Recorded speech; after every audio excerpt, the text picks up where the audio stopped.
Hey ladies, happy day 3. Thanks so much for joining us in this challenge. I just wanted to make a quick video about our subject for today. I really wanted to talk about ingredient busters and why it's so important to read ingredients. So I don't know about you guys, but before I started with Beachbody, when I was trying to start my health journey, I had no idea what I was doing. So I would go to the grocery store and buy all kinds of healthy food. Stuff that said was healthy, but for the person who doesn't take the time to read the ingredients, or maybe just doesn't know better, will get totally fooled, because I was. So I was the person who would have a lean cuisine for lunch and then have some Diet Coke. And lean cuisine, I mean, the name sounds great. You're going to be lean if you eat this cuisine, right? Or your Diet Coke. It's soda, but it's diet, so it's fine. No. So I really want to share this with you because I was kind of chatting with Jazz a few days ago. And we both said that, we both had this in common, that we both had eaten this kind of food because we didn't really know we didn't know better, right? Before we really started learning with Beachbody and learning about clean eating and learning about whole foods and cutting out processed foods. And so that's really what I want to talk about. So if you grab something at the grocery store and you turn it around and you look at the ingredients label, and if there's words in there that you can't pronounce, I highly suggest don't get it, because the kinds of foods we should be eating should have minimal ingredients, minimal processed stuff, right? You want to be eating whole fruits and vegetables, like things that don't come with an ingredients label, right? That's ideally what we should be having. But obviously there's going to be things that we need to cook with, or things that we eat, that we use, that do have ingredients labels. So I highly suggest, I was doing some research and I found a list that has other names for sugar. So it's not just sugar that I'm talking about, but this is just one example that I found.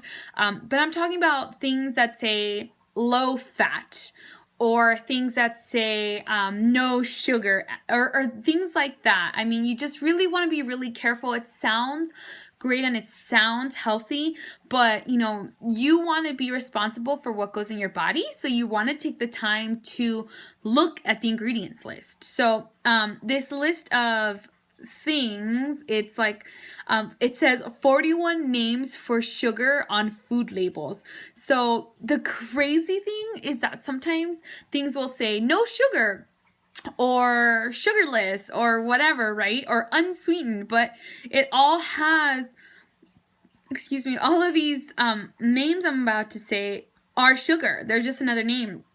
So there's agave nectar, barley malt, brown sugar, cane crystals, caramel, corn sugar or high fructose corn sugar, corn sweetener, corn syrup solids, crystalline fructose, Lord, I don't even know what that is, sugar apparently, dextrin, dextrose, diastic malt, ethyl maltol, evaporated cane juice, fructose, fruit juice concentrates, galactose. That sounds like something from Star Wars. Glucose, golden syrup, grape sugar, high fructose corn syrups, honey, invert sugar, lactose, maltose, malt syrup, maple syrup, molasses. Like, okay, there's still so many on this list. And so what I'm trying to say is you just want to be careful with what's on your ingredients list. You want to watch everything that you're eating. And I'm not saying like go out and be a food Nazi. Like, it's not about, just going cold turkey and throwing everything away. I mean, I did that once, actually. I went through my whole pantry and I threw everything away. But I'm not saying you have to take drastic steps. I'm just saying for your health, for your benefit, take the time and look at what you're eating, what you're consuming. You want to be, like I said, eating whole foods. Things, if there's something that comes in a package of 6, usually it's been highly processed and highly produced. And not only does that stuff have a lot of chemicals in it, not just sugar, but things like preservatives. They have a lot of salt and sodium so that it can stay good for a long time. And not just that, but it's usually going to be more expensive. Like if you legitimately only go and buy like meats and fruits and veggies, it's gonna be so much cheaper than buying processed stuff, because the more it's processed, the more they're gonna charge you, because the more work they had to put into it. So before this video gets too long, I really just wanted to make a point of checking your ingredients when you are learning to eat clean. If there's something you're confused about, use Google, use Pinterest. There's a lot of different ways for you to find out information, or ask in this group, ask in here, find out, you know, opinions, or ask someone who maybe has done it or has tried it out. I do that all the time. I am not a nutritionist. I am not a professional anything other than a professional question asker. And I highly suggest you become the same, because you get more informed, right? It's just about doing the best for yourself. And if you're anything like me, you're probably also the one doing the food shopping for your home. You're probably also doing the food cooking for your home. So if that's up to you, you're in the best possible position to really change the health of not just yourself, but your family, of your home.